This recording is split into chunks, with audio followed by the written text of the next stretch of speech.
Chapter 4. The Keeper of the Keys. Boom!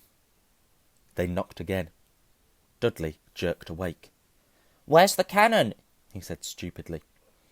There was a crash behind them, and Uncle Vernon came skidding into the room. He was holding a rifle in his hands.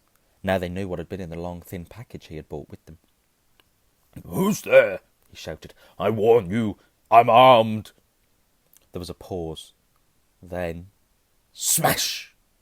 The door was hit with such force that it swung clean off its hinges, and with a deafening crash landed flat on the floor. A giant of a man was standing in the doorway. His face was almost completely hidden by a long, shaggy mane of hair and a wild, tangled beard. But you could make out his eyes, glinting like black beetles under all the hair. The giant squeezed his way into the hut, stooping so that his head just brushed the ceiling. He bent down, picked up the door, and fitted it easily back into the frame. The noise of the storm outside dropped a little. He turned to look at them all. "Couldn't make us a cup of tea, could you? It's not been an easy journey." He strode over to the sofa, where Dudley sat frozen with fear. "Budge up, you great lump," said the stranger. Dudley squeaked and ran to hide behind his mother, who was crouching, terrified, behind Uncle Vernon. "And here's Harry," said the giant. Harry looked up into the fierce, wild, shadowy face and saw that the beetle eyes were crinkled in a smile. "Last time I saw you, you was only a baby," said the giant. "You look a lot like your dad, but you've got your mum's eyes." Uncle Vernon made a funny rasping noise. "I demand that you leave at once, sir," he said. "You are breaking and entering." "Shut up, Dursley, you great prune," said the giant. He reached over the back of the sofa, jerked the gun out of Uncle Vernon's hands, bent it into a knot as easily as if it had been made of rubber, and threw it into a corner of the room. Uncle Vernon made another funny noise, like a mouse being trodden on. "Anyway, Harry," said the giant, turning his back on the Dursleys, "a very happy birthday to you. Got something for you here. I might have sat on it at some point, but it'll taste all right." From an inside pocket of his black overcoat he pulled a slightly squashed box. Harry opened it with trembling fingers. Inside was a large, sticky chocolate cake, with "Happy Birthday, Harry" written on it in green icing. Harry looked up at the giant. He meant to say thank you, but the words got lost on the way to his mouth, and what he said instead was, "Who are you?" The giant chuckled. "True, I haven't introduced myself. Rubeus Hagrid, keeper of keys and grounds at Hogwarts." He held out an enormous hand and shook Harry's whole arm. "What about that tea then, eh?" he said, rubbing his hands together. "I'd not say no to something stronger if you've got it in mind." His eyes fell on the empty grate with the shrivelled crisp packets in it, and he snorted. He bent down over the fireplace. They couldn't see what he was doing, but when he drew back a second later, there was a roaring fire there. It filled the whole damp hut with flickering light, and Harry felt the warmth wash over him as though he'd sunk into a hot bath. The giant sat back down on the sofa, which sagged under his weight, and began taking all sorts of things out of the pockets of his coat. A copper kettle, a squashy packet of sausages, a poker, a teapot, several chipped mugs, and a bottle of some amber liquid, which he took a swig from before starting to make tea. Soon the hut was full of the sound and smell of sizzling sausages. Nobody said a thing while the giant was working, but as he slid the first 6 fat, juicy, slightly burnt sausages from the poker, Dudley fidgeted a little. Uncle Vernon said sharply, "Don't touch anything that he gives you, Dudley." The giant chuckled darkly. "Your great pudding of a son don't need fattening up any more, Dursley. Don't you worry." He passed the sausages to Harry, who was so hungry he had never tasted anything so wonderful, but he still couldn't take his eyes off of the giant. Finally, as nobody seemed about to explain anything, he said, "I'm sorry, but I still don't really know who you are." The giant took a gulp of tea and wiped his mouth with the back of his hand. "Call me Hagrid," he said. "Everyone does. And like I told you, I'm the keeper of keys at Hogwarts. You'll know all about Hogwarts, of course." No," said Harry. Hagrid looked shocked. "Sorry," Harry said quickly. "Sorry?" barked Hagrid, turning to stare at the Dursleys, who shrank back into the shadows. "It's them should be sorry. I knew you weren't getting your letters, but I never thought you wouldn't even know about Hogwarts. For crying out loud, did you never wonder where your parents learnt it all?" "All what?" asked Harry. "All what?" Hagrid thundered. "Now just wait 1 second." He had leapt to his feet. In anger he seemed to fill the whole hut. The Dursleys were cowering against the wall. "Do you mean to tell me," he growled at the Dursleys, "that this boy, knows nothing about anything?" Harry thought this was going a bit far. He had been to school, after all, and his marks weren't bad. "I know some things," he said. "I can, do maths and stuff." But Hagrid simply waved his hand and said, "About our world. I mean, your world, my world, your parents' world." "What world?" Hagrid looked as if he was about to explode. "Dursley!" he boomed. Uncle Vernon, who had gone very pale, whispered something that sounded something like "Mimble-wimble." Hagrid stared wildly at Harry. "But you must know about your mum and dad," he said. "I mean, they're famous. You're famous." "What? My mum and dad weren't famous, were they?" You don't know. You don't know." Hagrid ran his fingers through his hair, fixing Harry with a bewildered stare. "You don't know what you are?" he said finally. Uncle Vernon suddenly found his voice. "Stop!" he commanded. "Stop right there, sir. I forbid you to tell the boy anything." A braver man than Vernon Dursley would have quailed under the furious look Hagrid now gave him. When Hagrid spoke, every syllable trembled with rage. "You never told him? Never told him what was in the letter Dumbledore left for him? I was there. I saw Dumbledore leave it, Dursley. And you've kept it from him all these years?" "Kept what from me?" said Harry eagerly. "Stop! I forbid you!" yelled Uncle Vernon in panic. Aunt Petunia gave a gasp of horror. "Go boil your heads, both of you," said Hagrid. "Harry, you're a wizard."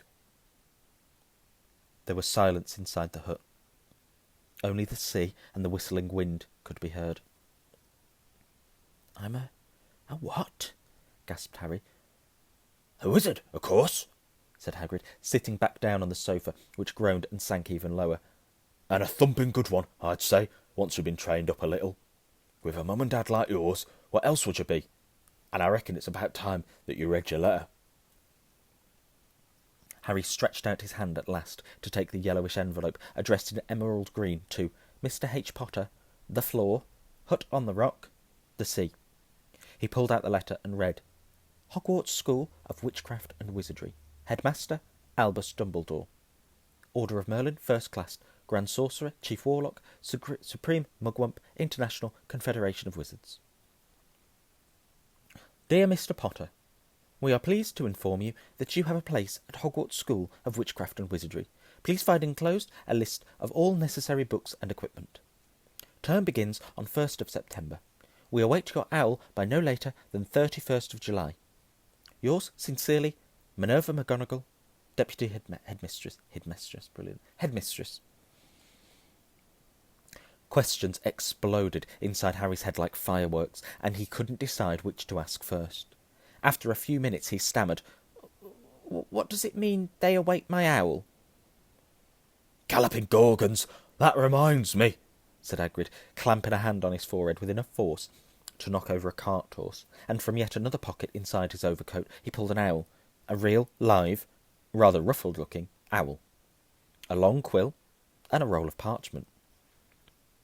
With his tongue between his teeth he scribbled a note, which Harry could read upside down. Dear Mr. Dumbledore, given Harry his letter, taking him to buy his things tomorrow. Weather's horrible. Hope you're well. Hagrid. Hagrid rolled up the note, gave it to the owl, which clamped it in its beak, went to the door and threw the owl out into the storm. Then he came back and sat down as though this was a normal thing. As normal a thing... What does it say? This was as normal as talking on the telephone. Harry realised his mouth was open and closed it quickly. "Where was I?" said Hagrid. But at that moment Uncle Vernon, still ashen-faced but looking very angry, moved into the firelight. "He's not going," he said. Hagrid grunted. I'd like to see a great muggle like you stop him, he said. A what? Said Harry, interested. A muggle, said Hagrid. It's what we call non-magic folk like them. And it's your bad luck you grew up in a family of the biggest muggles I ever laid my eyes on. Oh no, that's not Vernon. Sorry. We swore when we took him in we'd put a stop to that rubbish, said Uncle Vernon. Swore we'd stamp it out of him. Wizard indeed. You knew? Said Harry. You knew? I'm a wizard? Knew? Shrieked Aunt Petunia suddenly. Knew? Of course we knew. How could you not be? My dratted sister being what she was. Oh, she got a letter just like that and disappeared off to that school and came home every holiday with her pockets full of frog spawn, turning teacups into rats. I was the only one who saw her for what she was, a freak. But for my mother and father, oh no, it was Lily this and Lily that. They were proud of having a witch in the family. She stopped to draw a deep breath and then went ranting on. It seemed she had been wanting to say all this for years. Then she met that Potter at the school, and they left and got married and had you. And of course I knew you'd be just the same, just as strange, just as abnormal. And then, if you please, she went and got herself blown up, and we got landed with you. Harry had gone very white. As soon as he found his voice, he said, Blown up? You told me they died in a car crash. Car crash? Roared Hagrid, jumping up so angrily that the Dursleys scuttled back into their corner. How could a car crash kill Lily and James Potter? It's an outrage. It's a scandal. Harry Potter not knowing his own story when every kid in our world knows his name. But why? What happened? Harry asked urgently. Choking there. Harry asked urgently. The anger faded from Hagrid's voice. He looked suddenly anxious. I never expected this, he said in a low, worried voice. I had no idea. When Dumbledore told me there might be trouble getting hold of you, and which you didn't know. No, I haven't done that pretty well. I had no idea when Dumbledore told me there might be trouble getting hold of you, and which you didn't know. Harry, I don't know if I'm the right person to tell you, but someone's got her. You can't go off to Hogwarts not knowing. He threw a dirty look at the Dursleys. Well, it's best you know as much as I can tell you. Mind, I can't tell you everything. It's a great mystery, parts of it. He sat down, stared into the fire for a few seconds, and then said, It begins, I suppose, with a person called... But it's incredible. You don't know his name. Everyone in our world knows. Who? Well, I don't like saying the name, if I can help it. No one does. Why not? Gulping gargoyles, Harry. People are still scared. Blimey, this is difficult. See, there was this wizard who went bad. Bad as you could go. Worse than worse. Its name was... Hagrid gulped, but no words came out. Could you write it down? Harry suggested. Nah, I can't spell it. All right, Voldemort. Hagrid sugared. Don't make me say it again. Anyway, this wizard, about 20 years ago, started looking for followers. Got 'em too. Some were afraid. Some just wanted a bit of his power. 'Cause he was getting himself power all right. Dark days, Harry. Didn't know who to trust. Didn't dare get friendly with strange wizards or witches. Terrible things happened. He was taken over. Of course, some stood up to him, and he killed them. Horribly. One of the safest places left. One of the only safe places left was Hogwarts. Reckon Dumbledore...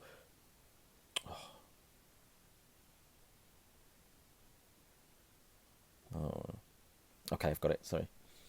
One of the safest places left was Hogwarts. Reckon Dumbledore's the only one you know who was afraid of. Didn't dare try taking the school, not just then anyway. Now, your mum and dad were as good a witch and wizard as I ever knew. Head boy and girl at Hogwarts in their day. Suppose the mystery is why you know who never tried to get 'em on his side before. Probably knew they were too close to Dumbledore. to want to do anything with the dark side. Maybe he thought he could persuade him. Maybe he just wanted him out of the way. All anyone knows is he turned up in the village where you was all living. Halloween 10 years ago. You was just a year old. He came to your house and Hagrid suddenly pulled out a very dirty, spotted handkerchief and blew his nose with a sound like a foghorn. "Sorry," he said. "But it's that sad. Knew your mum and dad, and nicer people you couldn't find. Anyway, you know who killed them. And then this is the real mystery of the thing. He tried to kill you too. Wanted to make a clean job of it, I suppose. Or maybe he just liked killing by then, but he couldn't do it. Never wondered how you got that mark on your forehead. That was no ordinary cut. That's what you get when a powerful, evil curse touches you. Took care of your mum and dad and your house, but it didn't work on you. And that's why you're famous, Harry. No one ever lived after he decided to kill him. No one except you. And he'd killed some of the best witches and wizards of the age. The Mackiddens, the Bones, the Pruitts. And you was only a baby. You lived." That one out. Something very painful was going on in Harry's mind. As Hagrid's story came to a close, he saw the blinding flash of green more clearly than he had ever remembered it before, and he remembered something else. For the first time in his life, a high, cold, cruel laugh. Hagrid was watching him sadly. "Took you from the ruined house myself, on Dumbledore's orders. Brought you to this lot." "Load of old tush," said Uncle Vernon. Harry jumped. He had almost forgotten that the Dursleys were there. Uncle Vernon certainly seemed to have got back his courage. He was glaring at Hagrid, and his fists were clenched. "Now you listen here, boy," he snarled. I accept there's something strange about you. Probably nothing a good beating wouldn't have cured. And as for all this about your parents, well, they were weirdos, no denying it. And the world's better off without them, in my opinion. Asked for all they got mixed up with these wizarding types. Just what I expected. Always knew they'd come to a sticky end." But at that moment Hagrid leapt from the sofa and drew a battered pink umbrella from inside his coat, pointing it at Uncle Vernon like a sword. He said, "I'm warning you, Dursley. I'm warning you. One more word." In danger of being speared on the end of an umbrella by a bearded giant, Uncle Vernon's courage failed again. He flattened himself against the wall and fell silent. "That's better," said Hagrid, breathing heavily and sitting back down onto the sofa, which this time sagged right down to the floor. Meanwhile, Harry still had questions to ask, hundreds of them. "But what happened to I mean, you know who?" "Good question, Harry. Disappeared. Vanished. Same night he tried to kill you. Makes you even more famous. That's the biggest mystery, see? He was getting more and more powerful. Why'd he go? Some say he died. Codswallop, in my opinion. Dunno if he had enough human left in him to die. Some say he's still out there, biding his time. But I don't believe that. People who was on his side came back to ours. Some of them came out of, like, trances. Don't reckon they could have done that if he was coming back. Most of us reckon he's still out there somewhere, but lost his powers. Too weak to carry on. 'Cause something about you finished him, Harry. There was something going on that night he hadn't counted on. I don't know what it was, no one does. But something about you stumped him all right." Hagrid looked at Harry with warmth and respect blazing in his eyes, but Harry, instead of feeling pleased and proud, felt quite sure there had been a horrible mistake. A wizard? Him? How could he possibly be? He'd spent his life being clouted by Dudley and bullied by Aunt Petunia and Uncle Vernon. If he was really a wizard, why hadn't they been turned into warty toads every time they tried to lock him in his cupboard? If he'd once defeated the greatest sorcerer in the world, how come Dudley had always been able to kick him around like a football? "Hagrid," he said quietly, "I think you must have made a mistake. I don't think I can be a wizard." To his surprise, Hagrid chuckled. "Not a wizard, eh? Never made things happen when you was scared or angry?" Harry looked into the fire. Now he came to think about it. Every odd thing that had ever made his aunt and uncle furious with him had happened when he, Harry, had been upset or angry. Chased by Dudley's gang, he had found himself somehow out of their reach. Dreading going to school with that ridiculous haircut, he'd managed to make it grow back. And the very last time Dudley had hit him, hadn't he got his revenge, without even realising he was doing it? Hadn't he set a boa constrictor on him? Harry looked back at Hagrid, smiling, and saw that Hagrid was positively beaming at him. "See?" said Hagrid. "Harry Potter, not a wizard. You wait. You'll be right famous at Hogwarts." But Uncle Vernon wasn't going to give in without a fight. "Haven't I told you? He's not going," he hissed. "He's going to Stonewall High, and he'll be grateful for it. I've read those letters, and he needs all sort of rubbish, spellbooks and wands, and if he wants to go, a great muggle like you won't stop him," growled Hagrid. "Stop Lily and James Potter's son going to Hogwarts? You're mad. His name's been down ever since he was born. He's off to the finest school of witchcraft and wizardry in the world. 7 years there, and you won't know him. He'll be with the youngsters of his own sort for a change, and he'll be under the greatest headmaster Hogwarts has ever seen, Albus Dumbledore. I am not paying for some crackpot old fool to teach him magic tricks," yelled Uncle Vernon. But he had finally gone too far. Hagrid seized his umbrella and whirled it over his head. "Never," he thundered, "insult Albus Dumbledore in front of me!" He brought the umbrella, swishing... Sorry about the noise on that one. I have to turn your volume down for that a little bit. He brought the umbrella, swishing down through the air to point at Dudley. There was a flash of violet light, a sound like a firecracker, a sharp squeal, and next second Dudley was dancing on the spot, with his hands clasped over his fat bottom, howling in pain. When he turned his back on them, Harry saw a curly pig's tail poking through a hole in his trousers.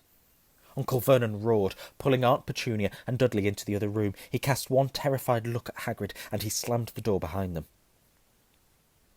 Hagrid looked down at his umbrella and stroked his beard.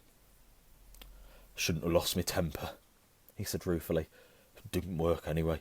Meant to turn him into a pig, but I suppose he was so much like a pig anyway, there wasn't much left to it." He cast a sideways look at Harry under his bushy eyebrows. I'd be grateful if you didn't mention that to anyone at Hogwarts," he said. I'm not supposed to do magic, strictly speaking. I was allowed to do a bit to follow you and get your letters to you and stuff. One of the reasons I was so keen to take the job." "Why aren't you supposed to do magic?" asked Harry. "Oh, well, I was at Hogwarts myself, but I got expelled, to tell you the truth, in my third year. They snapped me wand in half and everything. But Dumbledore let me stay on as gamekeeper. Great man, Dumbledore." "Why were you expelled?" "It's getting late. We've got lots to do tomorrow," said Hagrid loudly. "Got to get up to town, get all your books and that." He took off his thick black coat and threw it to Harry. "You can kip under that," he said. "Don't mind if it wiggles a bit. I think I've still got a couple of dormice in one of the pockets."